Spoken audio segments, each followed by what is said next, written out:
So what actually is Git, right? So Git है क्या? Git is a version control system as we studied and it runs locally in the environment. Runs locally का मतलब ये है कि आपको लाजमी है कि ये चीज़ पहले अपने पास इंस्टॉल करनी पड़ेगी, फिर जाकर ये चीज़ आपके पास चलेगी। अगर आप यहाँ देखें, मैं इस फ़ोल्डर के अंदर आता हूँ, राइट, मेरे पास इंस्टॉल्ड है ऑलरेडी। तो यहाँ पर देख रहे हैं गिट GUI हियर और गिट बैश हियर ये दे रहा है। इसका मतलब ये है कि ये चीज़ ऑलरेडी मेरे पास इंस्टॉल्ड है। अगर ये इंस्टॉल्ड नहीं होगी तो ये वाले ऑप्शन भी मेरे पास नहीं आएंगे, या फिर आप यहाँ पर आकर स्टार्ट में अगर गिट वगैरह लिखेंगे तो वो चलने लग जाएगा। जो भी मैंने आपको अभी ऊपर चीज़ें बताई वो सारी की सारी बहुत मुश्किल हैं कंट्रोल करना, कि आप उन सब चीज़ों को कैसे ट्रैक करेंगे। तो आप ये समझ लेंगे गिट जो है आपका एक असिस्टेंट है जो फ्री में आपके लिए काम कर रहा होता है, और सारी वर्जन कंट्रोलिंग सिस्टम आपकी रेपोजिटरी के अंदर हैंडल कर रहा होता है। अच्छा, 3 नाम जो है ना, फ़िलहाल आप ये समझ लें कि ये तीनों नाम एक ही मकसद रखते हैं। क्योंकि मेरा ख़्याल है सारे के सारे विंडोज़ यूज़ करने वाले होंगे, तो आपको पता है कि फ़ोल्डर क्या होता होगा, राइट? अब फ़ोल्डर का जो दूसरा नाम है लिनक्स में, उसे कहते हैं हम डायरेक्टरी।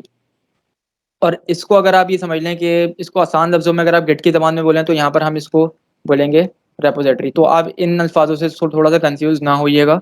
आप ये समझ लें ये एक ही चीज़ के 3 नाम हैं, फ़ोल्डर बोलें, डायरेक्टरी बोलें या रेपॉज़िटरी। सो गिट क्या करता है कि असिस्टेंट है जो हमारी सारी चेंजेज़ जो भी फ़ोल्डर के अंदर होती हैं, जिस फ़ोल्डर के अंदर हमने गिट को चलाया हुआ होता है, उनको वो ट्रैक कर रहा होता है। तो जब भी हम कोई भी चेंज करते हैं, किसी भी तरह का चेंज हो, अब चेंजेज़ किस-किस तरह के मैंने आपको बताए थे?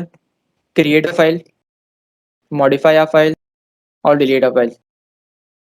अगर फ़ाइल एग्ज़िस्ट ही नहीं करती होगी तो आप उसको क्रिएट करेंगे, और अगर फ़ाइल होगी तो उसको आप डिलीट करेंगे।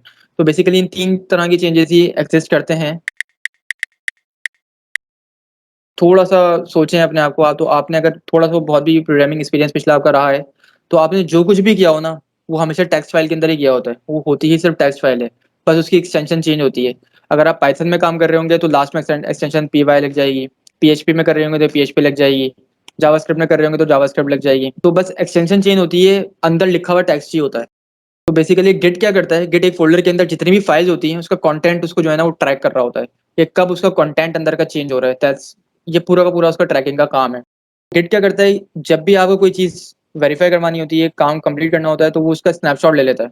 स्नैपशॉट मतलब अगर मैं आपको ये कहूँ सिंपली कि लेट्स से कि आप कोई डेवलपमेंट कर रहे हैं, तो आपने लॉगिन की पूरी फंक्शनैलिटी बना दी, राइट? अब आपने क्या किया, अब आपने बोला कि यार ये मेरा, आपने उसको टेस्ट भी कर लिया, आपने बोला अब मैं आगे फॉरगेट पासवर्ड किया कोई और फंक्शनैलिटी बनाने वाला हूँ, राइट? तो आपने क्या किया, वहाँ तक की जो भी चेंजेज़ हैं उसका एक स्नैपशॉट ले लिया। स्नैपशॉट अगर आप वर्चुअल मशीन का अंदाज़ा हो तो वहाँ पर भी होता है, डिफरेंट जगहों पर यूज़ होता है।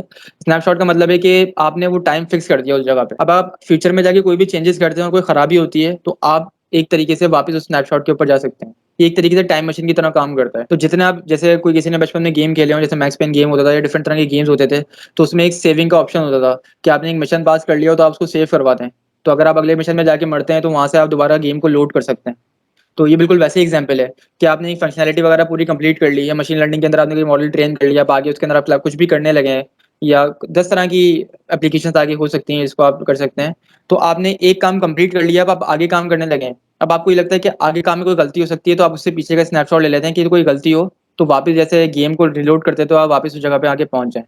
तो बेसिकली ये बहुत बड़ा फ़ायदा है गिट को चलाने का, कि ये वर्ज़न को इस तरह कंट्रोल करता है कि जहाँ-जहाँ पर आप स्नैपशॉट लेते जाते हैं, वहाँ-वहाँ पर आपके एक तरीके से गेम सेव होता जाता है, और आप वापस उसी जगह पर रिटर्न होते जाते हैं। तो ये जनरल सा बहुत छोटा-सा इंट्रोडक्शन है कि गिट आपका लोकली चलता है, और सबसे इसका बेहतरीन काम ये है कि आपका ट्रैक करेगा, और जहाँ-जहाँ आपका काम कंप्लीट होता जाएगा, वहाँ-वहाँ पर आप इसका एक स्नैपशॉट लेते जाएँगे, ताकि आपको फ्यूचर में आसानी हो कि कोई ये चीज़ आप मेस अप ना करें।